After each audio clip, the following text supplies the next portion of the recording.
Le damos muchas gracias al Señor por su amor, por su misericordia, por darnos la oportunidad de poder estar cumpliendo con lo que le prometimos al Señor. Muchas gracias al hermano Jorgito, a la hermana Lisa, a la hermana Gene, la pastora Gilda, la hermana Sonia. Que el Señor les bendiga muy ricamente.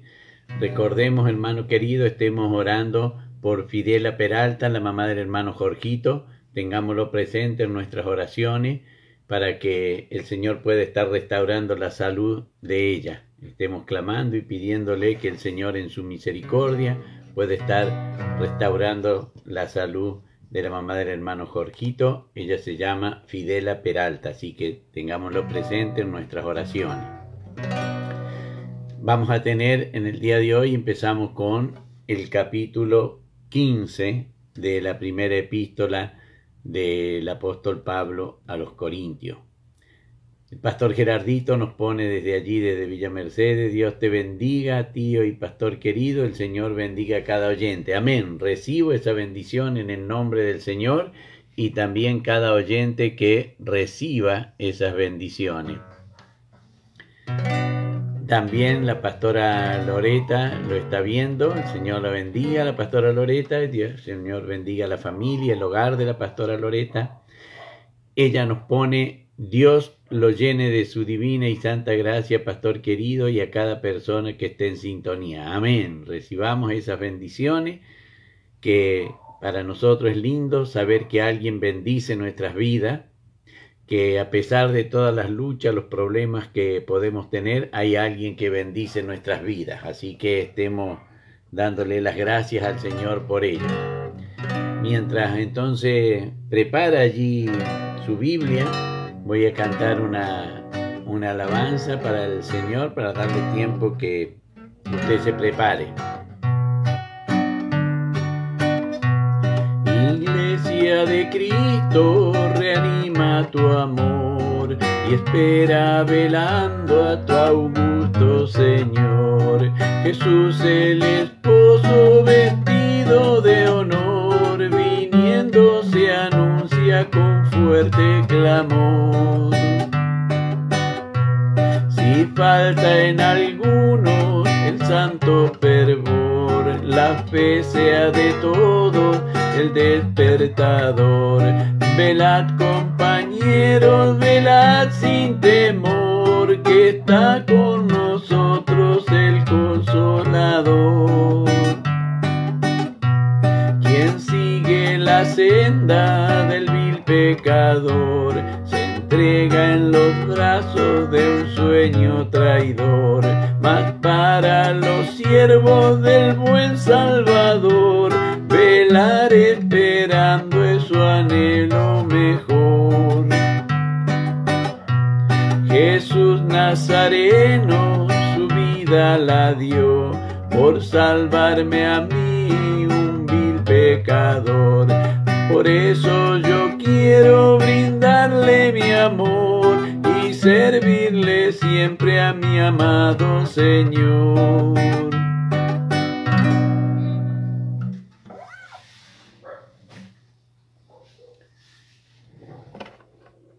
La pastora Loreta nos pone: recibo las bendiciones, pastor Gerardo, y la suya, pastor. Amén. Qué lindo que la hermana Yayi también está con nosotros, Yayita, y pone: bendiciones, pastor, y cada oyente. Dios los bendiga ricamente. Amén. Recibo esas bendiciones. Es lindo saber que cuando el día está culminando, hay gente que está bendiciendo nuestras vidas en el amor, en la misericordia de nuestro amado y divino Dios. Bien. Si ya tiene allí su Biblia preparada, vamos a ir entonces a la lectura de la palabra del Señor en esta noche. Primera epístola a los Corintios, capítulo 15, del verso 1 en adelante vamos a estar leyendo.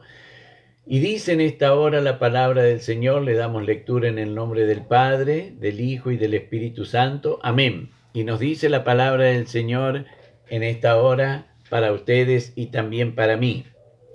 Además, os declaro, hermanos, el evangelio que os he predicado, el cual también recibisteis, en el cual también perseveráis, por el cual asimismo si retenéis la palabra que os he predicado, soy salvo.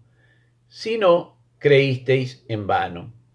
Porque primeramente os he enseñado lo asimismo recibí, que Cristo murió por nuestros pecados, conforme a las Escrituras, y que fue sepultado, y que resucitó al tercer día, conforme a las Escrituras, y que apareció a Cefas, y después a los 12, después apareció a más de 500 hermanos a la vez, de los cuales muchos viven aún, y otros ya duermen. Después apareció a Jacobo, después a todos los apóstoles, y al último de todos, como a un abortivo, me apareció a mí, porque yo soy el más pequeño de los apóstoles, que no soy digno de ser llamado apóstol, porque perseguía la iglesia de Dios. Pero por la gracia de Dios soy lo que soy, y su gracia no ha sido en vano para conmigo. Antes he trabajado más que todos ellos, pero no yo, sino la gracia de Dios conmigo. Porque, o sea yo, o sean ellos, así predicamos y así habéis creído. Amén. Bendito sea el nombre del Señor. Gloria a Dios. Hermana Yayi pone bendiciones, pastor y cada oyente. Dios los bendiga ricamente. Amén. Recibo esas bendiciones y reciban también ustedes en el nombre del Señor. La hermana Sonia también está participando. Está también ella allí viendo la transmisión. Vemos entonces, hermano, cómo comienza el apóstol. Dios bendiga a la hermana Noé, el Señor la llene de su divina gracia. Vemos cómo comienza el apóstol aquí en esta carta que le escribe a los corintios. Ellos se habían movido en cuanto a la fe, habían querido cambiar algunas cosas. Entonces aquí Pablo, como colorario a todo esto, como terminando ya toda esta partecita que él le viene escribiendo en esta primera epístola, les habla precisamente del motivo que hace a la prédica del Evangelio.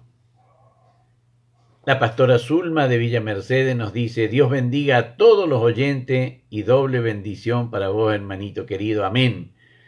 Recibo esas bendiciones y cada uno lo reciba en el nombre del Señor.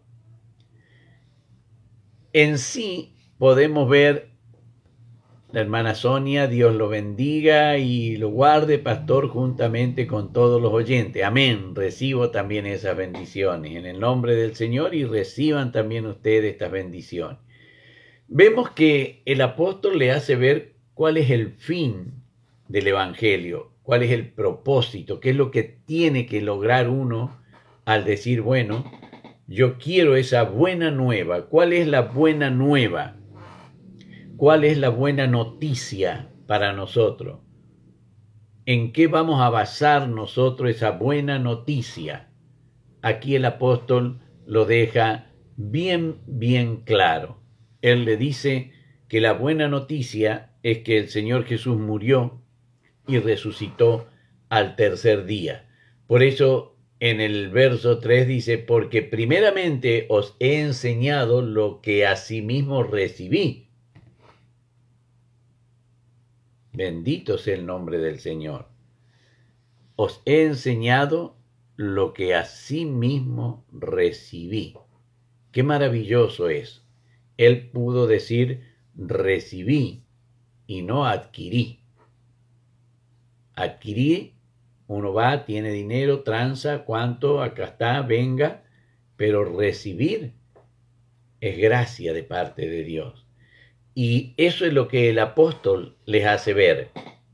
¿En qué consistía el apóstol la predicación de su evangelio?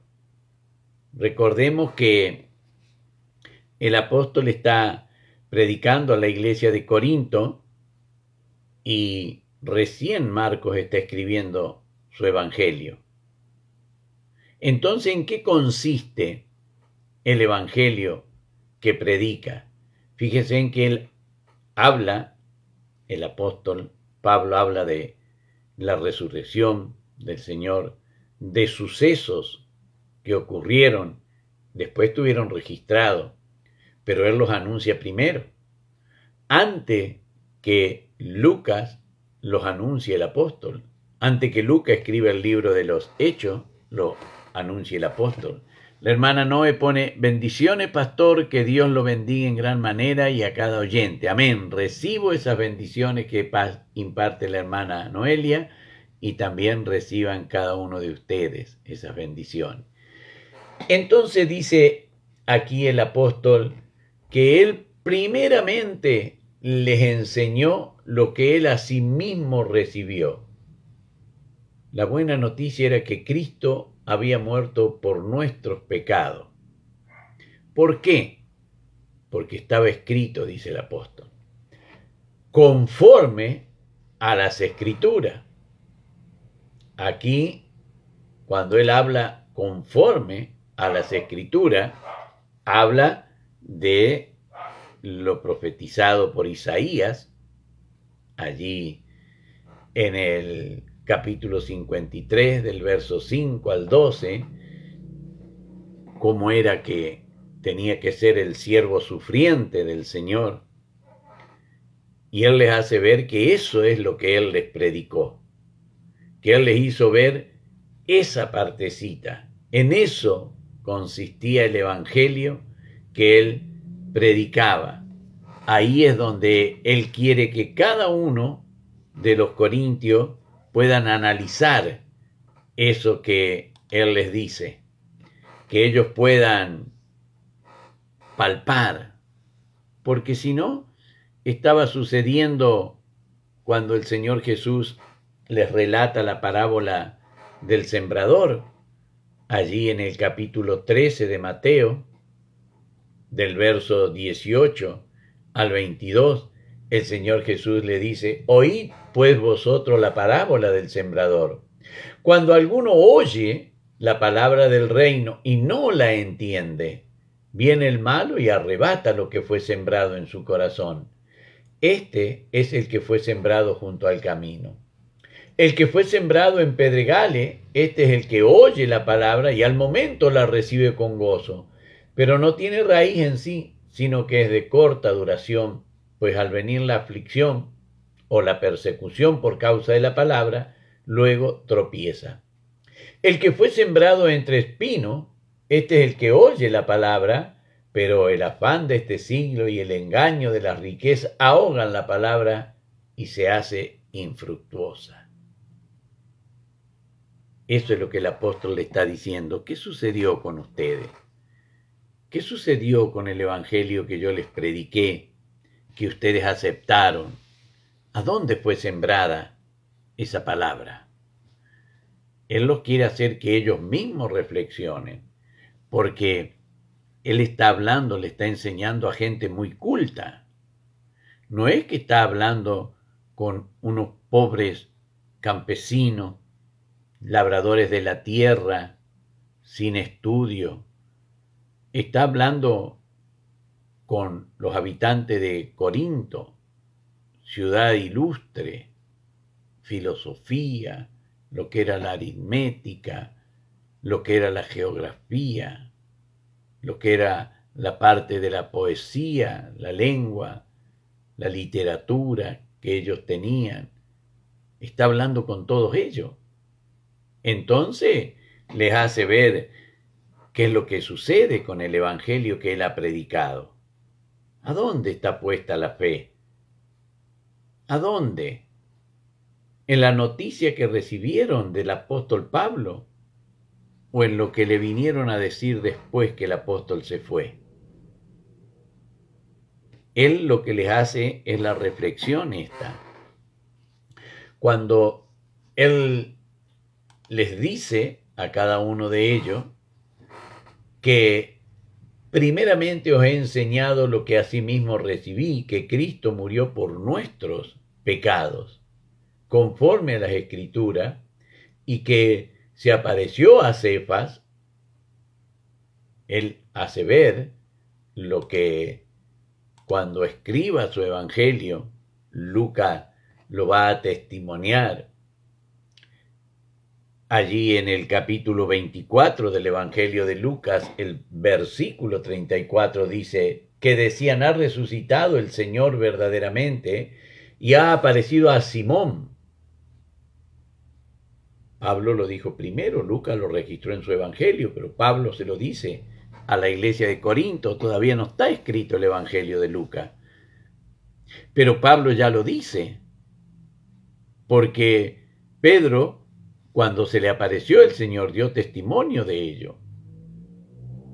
Entonces, en la iglesia de Jerusalén, lejos de Corinto, en la iglesia de Jerusalén, todos sabían que el apóstol Pedro, así como aquellos que iban camino a Emaús, así como las mujeres que habían ido al sepulcro, habían visto al Señor resucitado. El apóstol le está diciendo: no, Cristo, cumpliendo las Escrituras, Él fue muerto, dice, conforme a las Escrituras, que murió por nuestros pecados, conforme a las Escrituras, y que fue sepultado, que resucitó al tercer día, conforme a las Escrituras, para que ellos puedan ver lo que el rey David había escrito allí en el Salmo 16, los versos 8 al 10, cómo él podía decir: a Jehová he puesto siempre delante de mí, porque está a mi diestra, no seré conmovido. Se alegró por tanto mi corazón y se gozó mi alma, mi carne reposará confiadamente, porque no dejarás mi alma en el Seol, ni permitirás que tu santo vea corrupción. Eso decían las Escrituras del Mesías. El profeta Oseas decía: nos dará vida después de 2 días, en el tercer día nos resucitará y viviremos delante de él. Citaba lo que el profeta decía en cuanto al Mesías. O sea que tenía sustento en la palabra de Dios, lo que él anunciaba, lo que él predicaba. Claro que la iglesia de Corinto no tenía mucho conocimiento de la palabra de Dios, pero sí había muchos que eran judíos y que habían aceptado al Señor Jesús. Ellos sí sabían que la Escritura decía eso. Ellos conocían eso. Ellos podían dar fe que estaba escrito, que eso iba a suceder. Recuerden que la iglesia de Corinto, y como la mayoría de los pueblos que estaban todos allí alrededor en esa cultura helénica, eran muy predispuestos a creer en los oráculos. Pero esto era mucho más que un oráculo, porque esta era una palabra permanente. Lo que él le habla es lo que está escrito, que se escribió mucho tiempo antes y ahora se le da el cumplimiento. Y él dice: este es el evangelio que yo les prediqué. ¿Qué pasó con ese evangelio?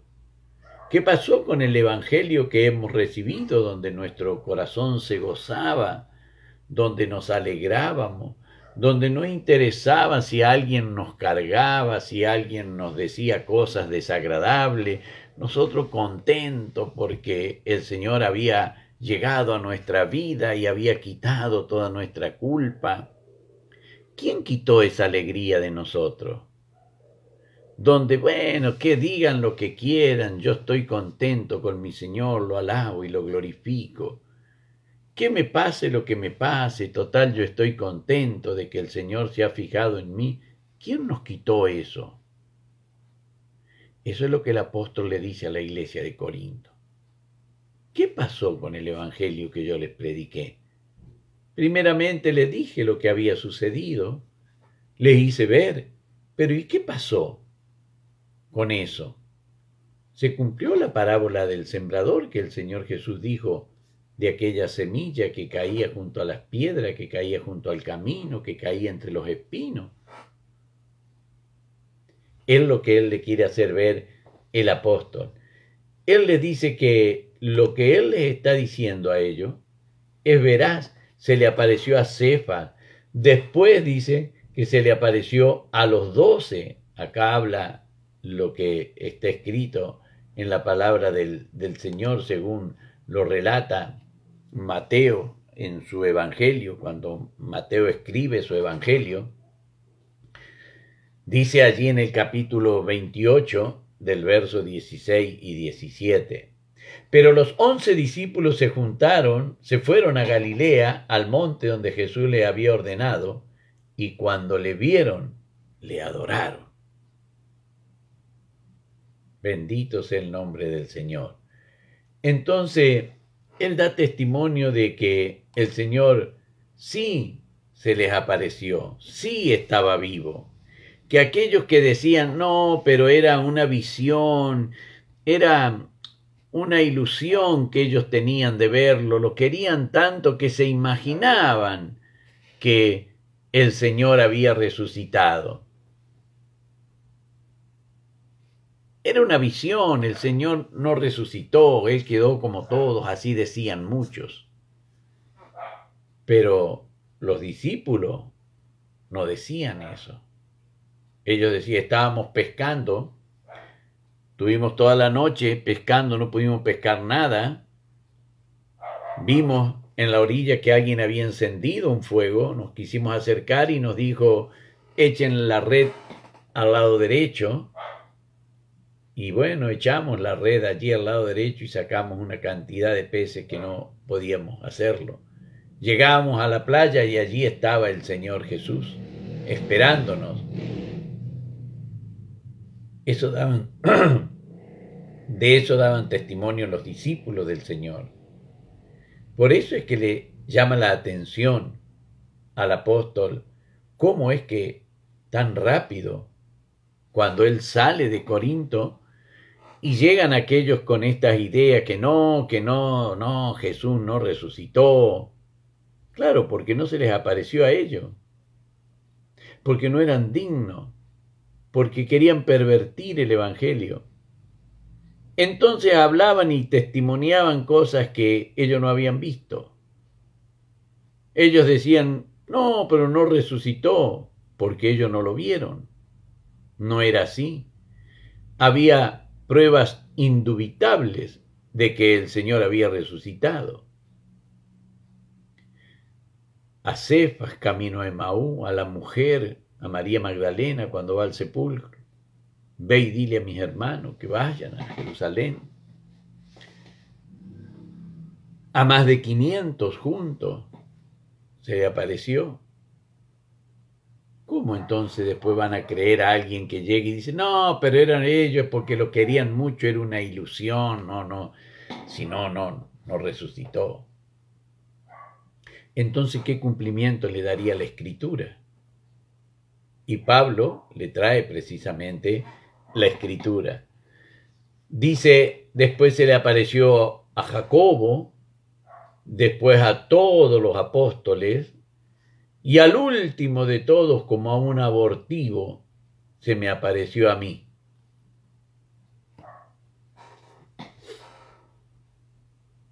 Tuvo la gracia de estar él con el Señor.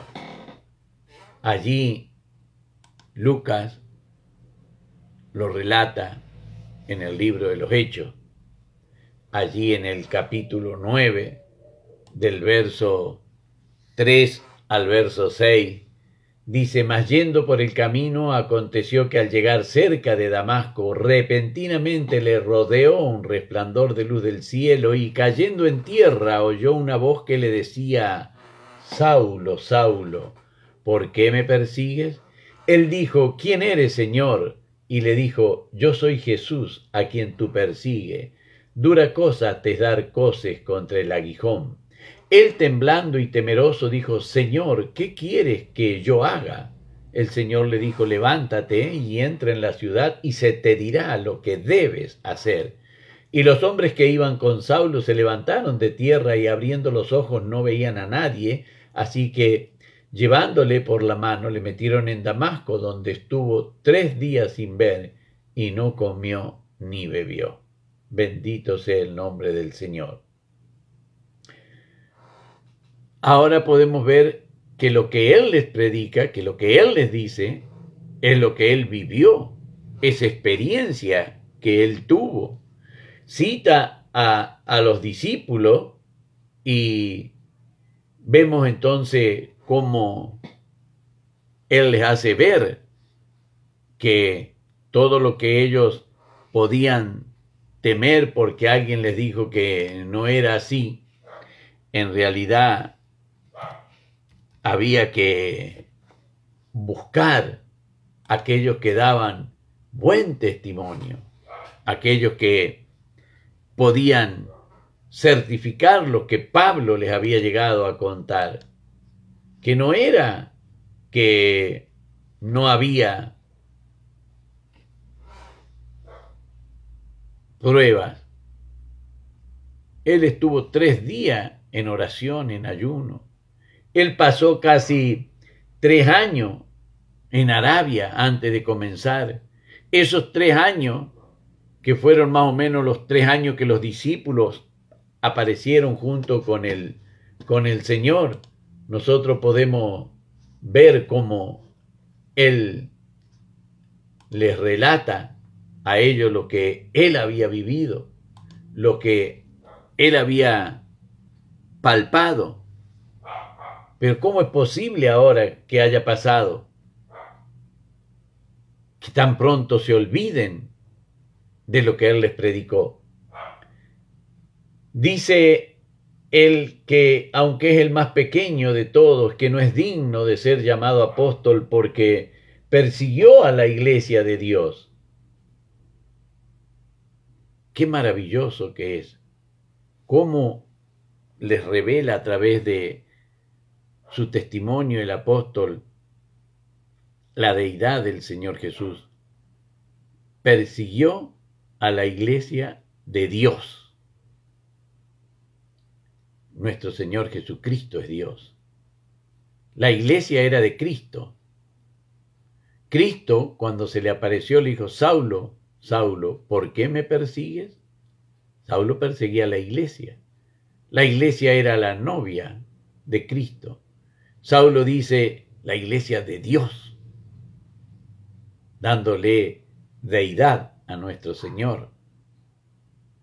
Entonces, dice él que no soy digno de ser llamado apóstol porque perseguía a la iglesia de Dios. Y acá donde habla, él dice: pero por la gracia de Dios soy lo que soy. Por la gracia de Dios. Cada uno de nosotros, por la gracia de Dios, somos lo que somos. No lo que queremos, no lo que quisiéramos ser, sino lo que somos por la gracia de Dios. Pastor por la gracia de Dios. Pastora por la gracia de Dios. Por la gracia de Dios soy lo que soy. No es mérito mío, no es para que yo me vanagloríe, es por la gracia de Dios, dice el apóstol. Por eso es que él termina diciendo: por la gracia de Dios soy lo que soy. Él dice: y su gracia no ha sido en vano para conmigo. Él les deja ver: lo que el Señor ha hecho conmigo no lo hizo en vano, porque inmediatamente me puse a trabajar en lo que el Señor me había llamado. Inmediatamente me puse a hacer lo que el Señor me ordenó que hiciese. Eso es lo que el apóstol le está diciendo a la iglesia de Corinto. Y él les dice: bueno, trabajé más que todos ellos. Pero no es que está sacando él un espíritu de superitancia. Dios bendiga al hermano Mario Martínez allí en el Uruguay. Vemos entonces que no es que él se está haciendo vanidoso. Él le está diciendo: la gracia de Dios yo la retribuí con trabajo, con esfuerzo. Si Ustedes preguntan, ¿a la carne del apóstol Pablo le fue beneficioso? Desde ya que no, desde ya que no. Sufrió, tuvo hambre, pasó frío, fue lapidado varias veces, fue azotado varias veces por los romanos, fue azotado por los judíos, sufrió naufragio, padeció enfermedad, pero por la gracia de Dios soy lo que soy, decía él, y predicaba y predicaba y predicaba. Y daba testimonio de que el Señor Jesús había muerto por nuestros pecados y había resucitado, porque quería que nosotros también resucitásemos con Él. ¿Cómo puede ser que tan pronto se habían olvidado? Por eso Él va a concluir en esta primera partecita, en el verso 11, fíjense en cómo Él concluye. Porque o sea yo, o sean ellos, así predicamos, y así habéis creído. Dios bendiga a la hermana Nancy. Amén. La hermana Nancy dice, Dios lo bendiga, pastor, recibo esa bendición. Así predicamos y así habéis creído. ¿Y cuántos? No te juntes con eso de allá, no, porque ellos predican y no. Dijo el apóstol, sea yo o sean ellos, así predicamos. Predicamos a Cristo crucificado. Eso es lo que el apóstol le está haciendo entender. Aquel Cristo que murió en la cruz del Calvario, pero que al tercer día resucitó para cumplir lo que decía el profeta Osea, para cumplir lo que decía el rey David en los Salmos, para cumplir las Escrituras, lo que Dios ya había dicho, mucho más que un oráculo. Lo había dicho ya de antemano, estaba escrito en la Torá, en el pueblo de Israel.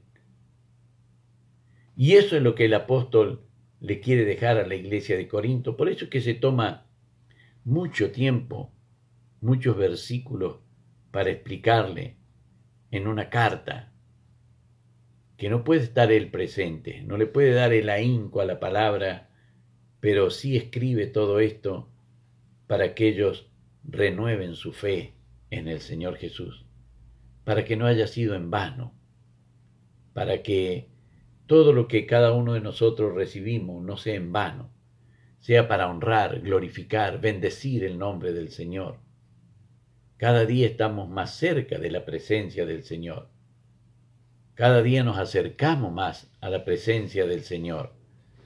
Entonces nuestro espíritu debe ser renovado, debe ser fortalecido por la gracia del Señor. Si eso es lo que anhelamos, si eso es lo que buscamos, el perdón de nuestros pecados, es lo que Pablo le decía. Pero hay un solo modo de que el pecado sea cubierto, de que el pecado sea remitido, de que nuestras rebeliones sean deshechas. Hay un solo modo, y es con el sacrificio de nuestro Señor Jesucristo en la cruz del Calvario. No hay otro modo, no podemos compensarlo de otra manera, no podemos obtenerlo de otra forma. Eso es lo que Pablo trata de decirle y le va a seguir diciendo. Ahora ya se nos está yendo el tiempo, pero mañana vamos a seguir del verso 12 en adelante para que podamos comprender mejor la situación que vivía la iglesia de Corinto y podamos ver que muchas veces es semejante a la situación que estamos pasando cada uno de nosotros. Vamos a ir a la bendición del Señor, que es la parte linda, donde Dios quiere bendecir nuestras vidas. Qué hermoso es que el Señor, cuando culmina el día, derrame bendición sobre nuestras vidas. Es maravilloso. Jehová te bendiga y te guarde. Jehová haga resplandecer su rostro sobre ti y tenga de ti misericordia. Jehová alce sobre ti su rostro y ponga en ti paz. Señor, he puesto tu nombre sobre tu pueblo, sobre tus hijos, sobre tus escogidos, y tú dices que tú los bendecirás. Creo firmemente, Señor, y sé que también a mí me bendecirás, porque así lo dice tu palabra. Para mi Señor que vive sea la honra y la gloria, y de mí su divina y santa misericordia. Hermanos queridos, recuerden cuando vayan en esta noche en oración, denle gracias al Señor, porque han bendecido su vida, porque el Señor dijo que si poníamos el nombre de Él sobre ustedes, Él lo iba a bendecir, y lo he puesto el nombre del Señor sobre ustedes. También estemos pidiéndole que nos dé fuerza para encontrar mañana un día de victoria, para honrarle, para glorificarle, para bendecirle. Y también recuerden que estemos orando por Fidela Peralta, la mamá de nuestro hermano Jorgito. Para mi Rey que vive, la honra y la gloria, y de mí su divina y santa misericordia, que el Señor nos bendiga y nos llene de su divina y santa gracia. Nos estaremos viendo, Dios mediante, en el día de mañana. Amén.